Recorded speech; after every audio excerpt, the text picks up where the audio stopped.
afternoon. My name is Corey Adams, and I had the pleasure of serving as the city clerk for the city of South Fulton. We would like to welcome you to our city hall for our swearing-in ceremony today. To swear in, the first person will be the Honorable Khalid Kamau, the new mayor of the city of South Fulton. Would you give him a round of applause, please?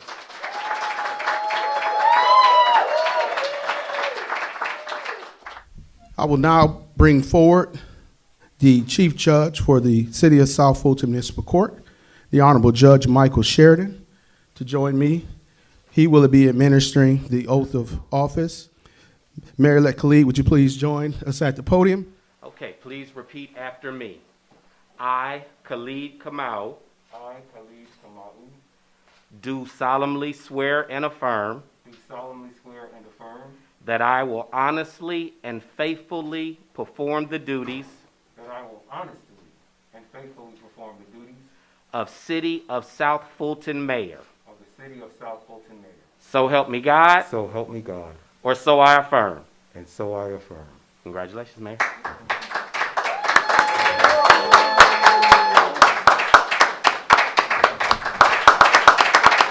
And I want to ask the rest of you to join me outside on the City Hall steps. Thank you.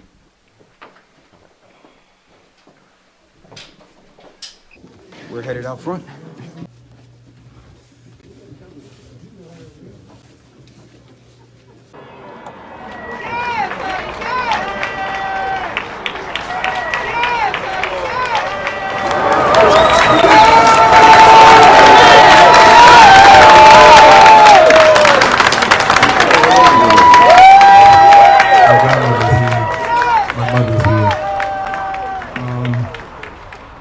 We're going to start it like this. Those of you all who know me from activist circles will know this chant. Everybody else just follow along. Show me what democracy looks like. This is what democracy looks like. Show me what democracy looks like. This is what democracy looks like. Show me what democracy looks like. This is what democracy looks like. Show me what democracy looks like. This is what democracy looks like. Hey, thank you all so much for coming. The last time we were here, I was qualifying to run for this seat. And today, well, the last time I came out and said that I had just qualified. Today, I'm telling you that I just came out and I was sworn in, and this boy from Old National Highway is now the next mayor of the city of South Fulton, Atlanta's twin city, and the blackest city in America.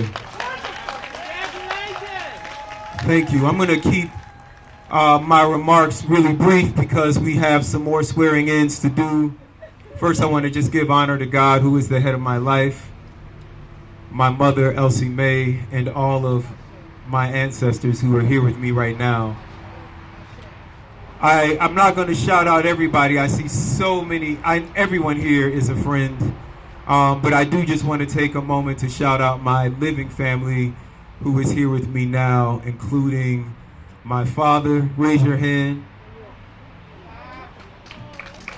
My father, Willie Ed Stevens.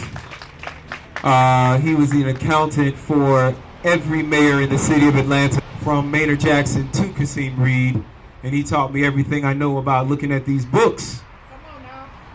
My brother, Michael Stevens, raise your hand. We used to fight like cats and dogs, but no one supports me more than this man now.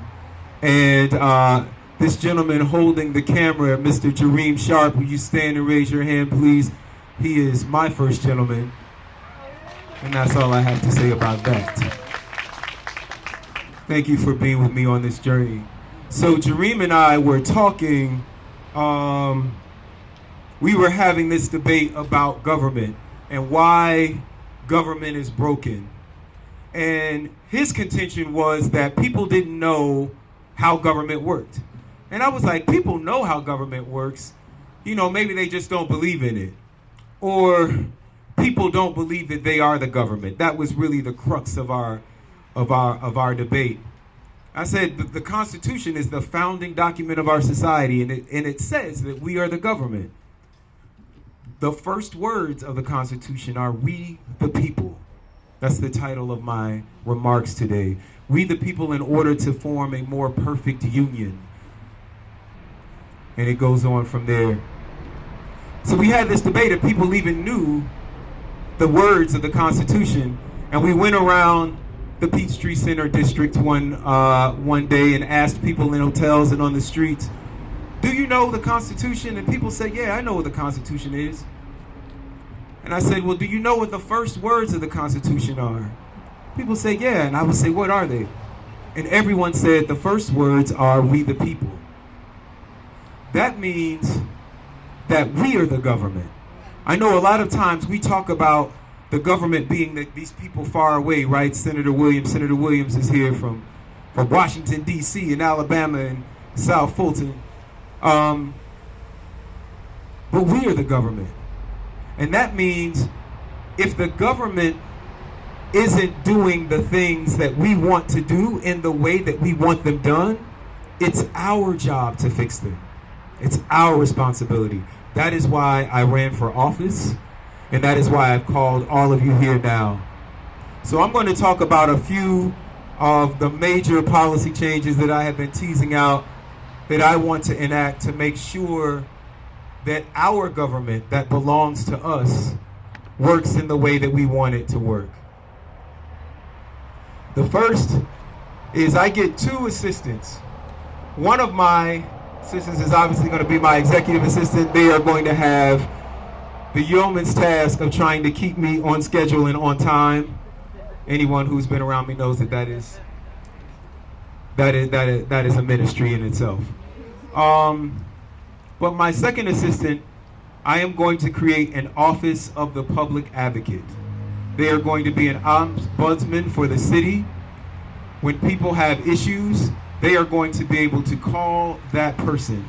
We're going to be releasing that job description tomorrow and asking any of you concerned citizens that are interested to apply. It is going to be someone's full-time job in City Hall to get you the things that you need and then to explain to you how to get them yourselves in the future. So that is the first of the 4 things that I want to talk about. The next thing, I am setting up a transition commission. We'll be announcing the members this week. I am calling for a full forensic audit of all of our finances here in the city of South Fulton, including our contracts, beginning with our $12 million public works contract. We pay $1 million a month for public works, and it doesn't include cleaning up Old National Highway, or Camp Creek Parkway, or South Fulton Parkway, or Roosevelt Highway. We're going to fix that. Thank you. The third item is boards and commissions. The current charter, our current city charter, which is our constitution here in the city, allows for me, the mayor, to create boards and commissions. Too often we have had legislation come before our city that half of our city staff had never seen. Our city solicitor and our courts were asked to enforce laws and had court cases put on the books from laws that we had written that they didn't know were coming. We've had ordinances that conflicted with each other. We had 2 council members writing competing ordinances that ended up on the same agenda that we hadn't talked about. So from here on out, it will be my intention as the maker of the agenda that nothing will come to our city council agenda that has not been through a public board or commission of which you can all attend.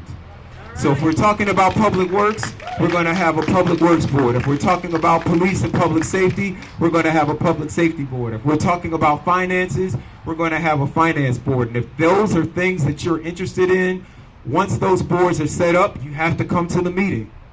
If you're not at the table, you're on the menu. So we're going to ask you to come to those meetings and participate. And once those boards are set up, I will not place anything on the agenda that has not come before the people.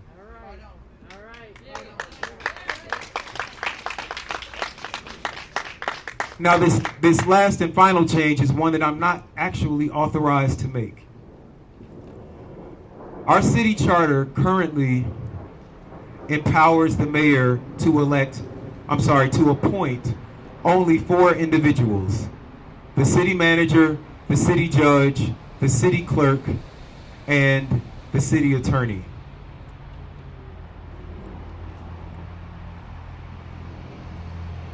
I'm going to do a little bit of political education so folks know. Our city judge handles all of the cases that come through our municipal court, which are basically misdemeanor cases, public disorder, disorderliness, drunken disorderly, those sorts of things, speeding tickets. Our city attorney interprets our charter and our laws and decides for our council, or is the first voice for our council about whether the laws that we are written are correct. They are not the last voice.